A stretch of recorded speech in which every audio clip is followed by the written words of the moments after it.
players for 4 months straight, working the equivalent hours of a very sad full-time job. One man completely locked down Liverpool Harbour. How's it going, folks? Jack here, representing all of those who took that giant leap forward to step onto the sunlight and deal with our vitamin D deficiency. Yes, stopping playing WoW early was one of the best choices that I could ever make. And yeah, believe it or not, despite my complexion, I too can lack vitamin D. Matter of fact, I need it more than most. But we have today a video from Manykudos on World of Warcraft's many scandals, which, how many days has it been, just like the Simpson meme, without a WoW scandal? I think what's going on right now is that gold farming again is an issue. Boy, but please do not let my comment dissuade you from playing WoW if you're enjoying it. It's a fun ass game, played it for 11 years. I really miss my guild, but what's even more worth missing is the shenanigans that people would do in that game. So without further ado, let's just jump into these many scandals. Welcome to Mini Scandals, the series where we look into the scandals and drama that grip the many hobbies, niches and fandoms of the world. Today we're leaping ball first into the world of Warcraft. World of Warcraft will forever hold a special place in my heart. It's a shameful passion I've had since I was 12 and sunk a disgusting amount of time into, which technically describes 2 of my hobbies. A fantastical, persistent, and ever-changing world full of adventure, friends, and mighty heroes. It really isn't hard to see why me and my mates spent so many years under its hypnotic, sweaty spell. The potential for drama in WoW has always been massive. From that one degenerate who brings up real-world politics and global chat, to the raid leader giving the epic trousers that drop from the boss, to the person who drops their epic trousers for them in real life, these scandals have permeated the game since its inception. And then there are those, of course, who are spending like majority of their time in the trade and or global chat, spending whatever disgusting thing that they can find out through the use of the many achievements. Those used to be the days. In this video, we're going to look into some of the largest, most entertaining examples of the WoW community doing what it does best. Oh, the eating itself funeral. alive from the inside. Starting with something I'm sure everyone can relate to. Vanilla World of Warcraft was a special time to be online. In 2004, many people were still coming to grips with using the internet, let alone living out an online fantasy adventure. So when It's true, it was literally social media back then. I remember I only joined Facebook around 20... I want to say 11? Maybe it was a bit earlier than that, I'm not too sure, but it was definitely later than the rest, because most of my friends, we would just communicate with one another through WoW, and most of the people that I knew from other countries, I met through that game. So yeah, it was definitely a way of socializing for most people. When Fajan, an officer of a guild on the Illidan server, sadly passed away from a stroke, her guildmates naively believed that their fellow man wouldn't interrupt an in-game funeral for her. Yuzi Yanoa took to the WoW forums and announced they would be holding a funeral by the Frostfire Hot Springs in Winter Spring, as Fajan loved the snow and the sound of the water. This post was meant as an open invite to anyone on the server who knew the deceased and wanted to come and pay their respects. But guys, whatever you do, do not come and kill everyone, okay? Of course, this is like telling a big YouTuber to stop messaging 16-year-old girls. And so the ironically named Serenity Now Guild decided to pop in and pay their respects in their own unique way. If proposing at someone else's wedding is a massive dick move, you could argue that dying at someone else's funeral is just as bad. And what was a vigil for one fallen comrade ended up being a mass grave for all attendees. Oh god. Attendees no. This debacle was recorded in the finest 4:3 aspect ratio available and uploaded online by Women Shouldn't Vote Productions, because of course it was. This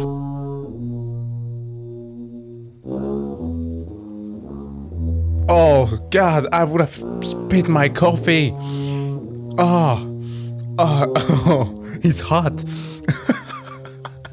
Fucking hell. This was one of WoW's first viral videos, up there with Leroy Jenkins. But for some reason, Blizzard decided not to embrace the funeral raid and make it an achievement, the same way they did with Leroy. My favourite part of the video is where one of the griefers undercover at the funeral says out loud how it's a nice day for a memorial, prompting this Tauren to get suspicious and equip his weapon.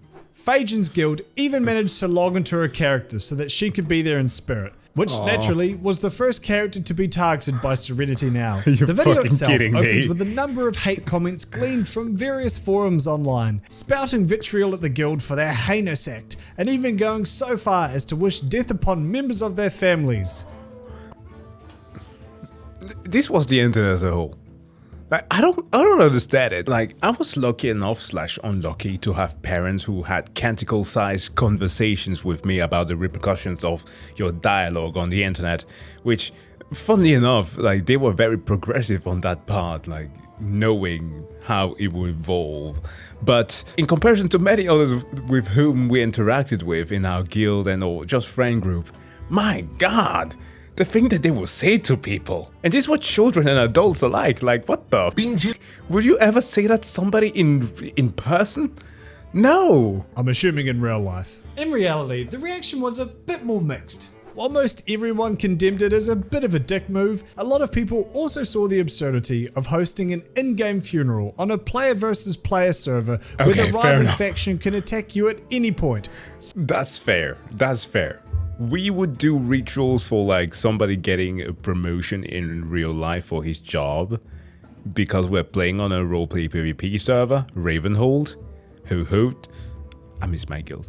But that made sense. We literally had places where we would gather to do that. On ours, at least, we could laugh that we were doing something special. Cynically brushing it off with a, what did you expect? The saddest or perhaps funniest part of the story was that, according to the original funeral announcement post, the organisers had planned to film it and send it to the family of the deceased, which they probably didn't.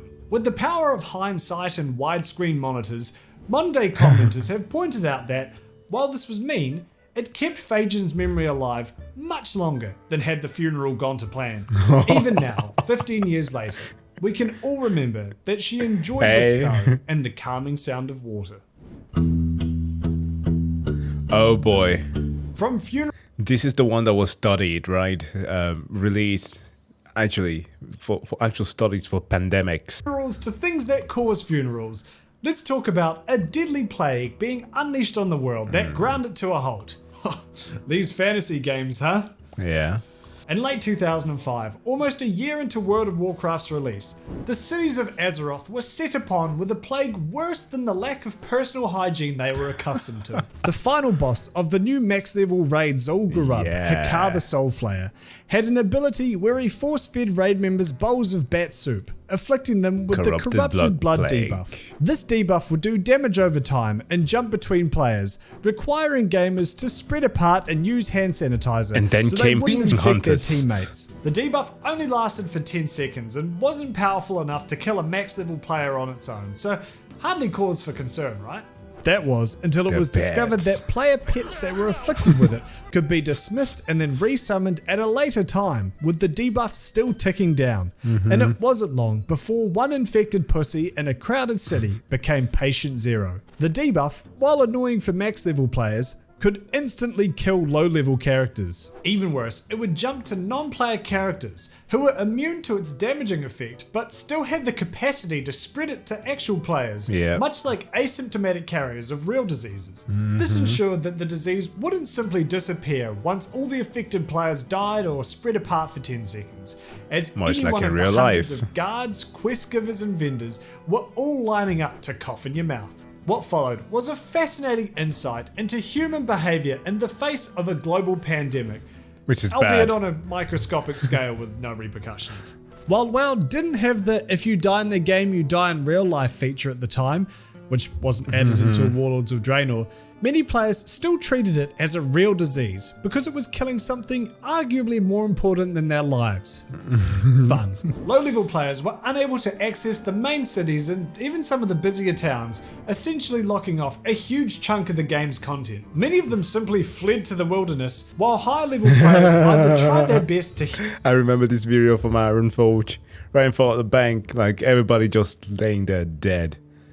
Yeah, priests were working overtime that day. Heal those affected, visited the cities for the spectacle, or, as expected, attempted to spread it as much as possible. The plague itself is much like EVE Online, in that hearing about it is much funner than actually playing it, and the novelty quickly wore off for everybody except those who saw it as a gregarious griefing gift. After True. most everyone tired of the literal bed of skeletons that littered city streets, Blizzard was forced to step in and do a series of hard resets and hotfixes that temporarily limited the problem before completely annihilating it almost a month Quarantining later, it. when they made it so that corrupted blood would no longer affect pets. The corrupted blood incident was one of WoW's most interesting events, a truly random, unexpected occurrence that could only happen in a persistent online world. This unique positioning even caught the attention of the scientific community. Goddamn who stated CDC that was online part of that. worlds such as Blizzard's could potentially be used to more accurately model how humans react to a pandemic, which turns out is bad. Still, these studies were sure to note that death in WoW was a mere inconvenience compared to real life, meaning players would happily throw their character's body into the pile if it meant they got the chance to kill one more player, or even just be a morbid sightseer and nab a glimpse at the chaos. Now, having an accidental plague lock down every city is one thing, but what about... Who? Okay, sure. It isn't quite as impressive as every city being turned into a literal ghost town, but if corrupted blood was an unflinching, uncaring disease born of a programming oversight, this story showcases something much scarier: the sheer power of one man's commitment. In original World of Warcraft, Manykudo Harbour was one of the few ways for Alliance players to set sail and reach the continent of Kalimdor, and the easiest one to access. This is why we never sail there. This is why nobody ever quests there. Oh my god. The urban legend. The urban legend of the Slayer who will sit there and killed all the noobs. All the new players, that is. Oh my god. He trendsetted everything. He literally trendsetted it. So that people, just like in Booty Bay, will be sitting there months after he did his thing. I can't remember the guy's name. And just were farming kills there. Honorable kills. Oh my god. This brings back memories. For low-level players. For 4 months straight, working the equivalent hours of a very sad full-time job, one man completely locked down Manykudo Harbour so that no players could access the boats. Angry, I didn't know that was that much. Rogue on the PvP server Deathicus set out to get 100 honourable kills a day.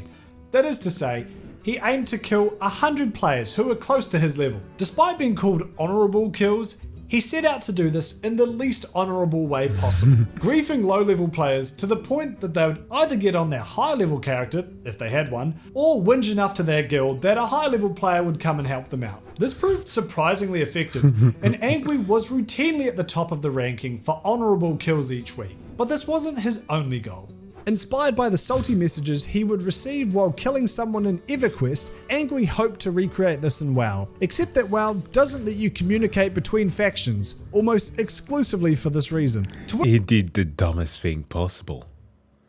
But also kind of ingenious. But also like super petty. To work around this, Angry created and paid for a second Alliance account character so that he could park an Alliance character named Angry Spy nearby and inform his victims that they had, in fact, been pwned. The understandably unimpressed victims often retorted with vitriol and threats, all of which he catalogued and uploaded to a website for all to see. And this was back in the days where you didn't just have the possibility to get access to the WoW tokens, so to pay your subscriptions. Dude literally went and paid money for a new account. But the game... That's dedication for trolling. Now that I think about it, he's kind of like Matty from the Mountain Dew Game Jam, winding people up for content. Of course, unlike Matty, Angry didn't have any monetary incentive to do any of this. No. He was in it for was the just a sheer hater. thrill of it. His griefing was so effective, and Manykudo was such an important destination for low-level players, that there was even a guide written on how best to avoid him. You might notice a few similarities between Angry and the villain from the World of Warcraft South Park episode. Yeah. And while he wasn't the direct inspiration for that, it's proof that South Park was pretty spot on with their parody. Unfortunately, assholes in World Always of Warcraft is. aren't able to unionize, And so when the patch that finally introduced player versus player battlegrounds was implemented, Angry found himself out of a job. Because battlegrounds were designed specifically for player versus player, it was significantly easier to get kills in than camping out in one town, and he quickly found himself knocked off the leaderboard. Angry later stated in an interview with PC Gamer that this was also sort of a wake-up call for him. At the time, he was around 21 years old and realised that all of his WoW mates were going off to college or starting families, and all he had was the reputation for being the biggest asshole on the server. Which is admittedly a bit more impressive than having a kid. I was like, what the fuck am I doing with my life? So I ended up going to college for game design. Some people were curious if he was going to take up his old post with the release of WoW Classic in order to complete the vanilla experience, to which he replied, nope, just had my first kid. Gonna be getting griefed by them Oh, that's good. That's good. Yeah, as a dad, I approve of that message. Instead. There really is hope for us all.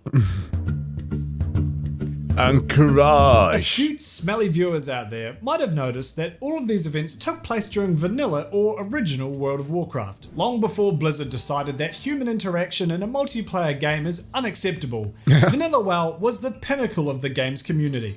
Each server was like its own little hamlet, with recurring characters, infamous villains, and the most legendary players you would never want to meet in real life. It's no wonder then that WoW Classic, Blizzard's official recreation of this original version of World of Warcraft, would have a story of its very own. The Entourage War is one of WoW's most ambitious and memorable events, which saw the entire community on each server working together to unlock a brand new raid. Players of all levels could contribute items towards the server's war effort, which would allow the most vitamin D deficient players to work their way through one of the longest, hardest, and most epic quest chains in the game's history, in order to craft the scepter to bang the gong that would finally open the gates just to get Entourage. One mount. Upon ringing the gong, the new raid would open. A unique 10-hour war would rage across the world, and most importantly, the few players who had a scepter could ring the gong and claim the legendary Black Karaji Battle Tank and it's sexy title.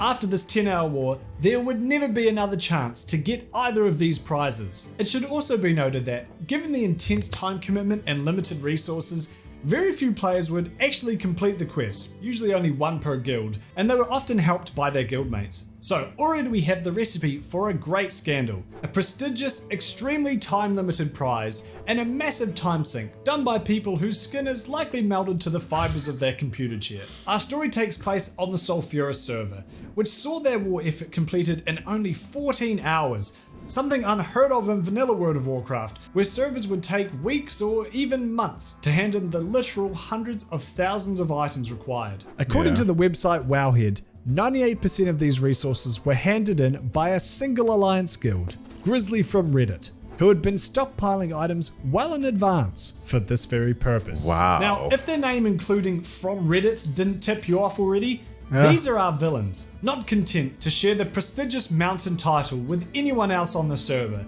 they routinely intercepted other guilds attempting to complete the scepter. One such quest has you and 39 of your mates taking down a raid boss out in the open world, making you prime targets for, say, a guild full of Redditors to descend upon you in the world's saddest cavalry charge. That's Grizzly messed up. supposedly shut down so many attempts of Horde players that their only recourse was to muster up around 200 players to smash through Grizzly's defenses and take out the boss before they could recuperate. It was during this attempt that something unexpected happened. Souffle, one of the few players who were on track to get the scepter, suddenly disconnected and found themselves with a 7-day suspension. Now, given the scale of WoW's player base, as well as Blizzard's unwillingness to spend money on anything other than paper shredders, customer service reps are unable to get to every matter in a timely manner. I know, right? Certain shortcuts were implemented. While unconfirmed by Blizzard, it is widely speculated that enough players reporting a single player for cheating or otherwise unsavory behavior will result in them receiving an instant ban. After all, Whoa! Are you serious? Wait, when did that happen to Asmon? I used to follow his mount farm guides. Okay, that's interesting. that many people all reporting one person could never be used by a malicious group, right? When this accusation began to gain traction on Reddit and WoW news sites, Blizzard stepped in and said that Souffle's ban wasn't solely due to fraudulent player reporting, but was still a mistake that was quickly overturned. Despite denying this accusation, Blizzard did confirm that members of Grizzly had been abusing the report player function, and many of them received 3-day suspensions as a result. This didn't count Grizzly out entirely, as they would still be able to make it in time for the 10-hour war, albeit barely. Then something magical happened. Over 600 Horde players, disgusted at the unsportsmanlike behaviour of Grizzly, attempted to lock down the final quest giver until the 10-hour war was finished, denying Grizzly a chance at finishing the sector. Fucking maidenless behaviour. By attacking the quest giver, never killing it, but just having it perpetually locked in combat so that it could never give out the quest, as well as killing any Alliance players who got near, especially those from Grizzly. Meanwhile, Grizzly managed to muster up about 300 Alliance players with the hope of breaking through the Horde lines. This didn't prove enough, however, and the guild that had spent months preparing finished the war effort almost entirely on their own and completed all but the final quest in an incredibly arduous quest chain, were denied the prize that they sought so deeply. That's After what you more get. many scandals, you can choose between brands saying the darndest things on Twitter, or the wacky ways they tried to ban Pokemon in the 90s. That's what you get for being a dick. Oh man, I kind of miss classic WoW, like actual classic WoW, not what it turned out to be.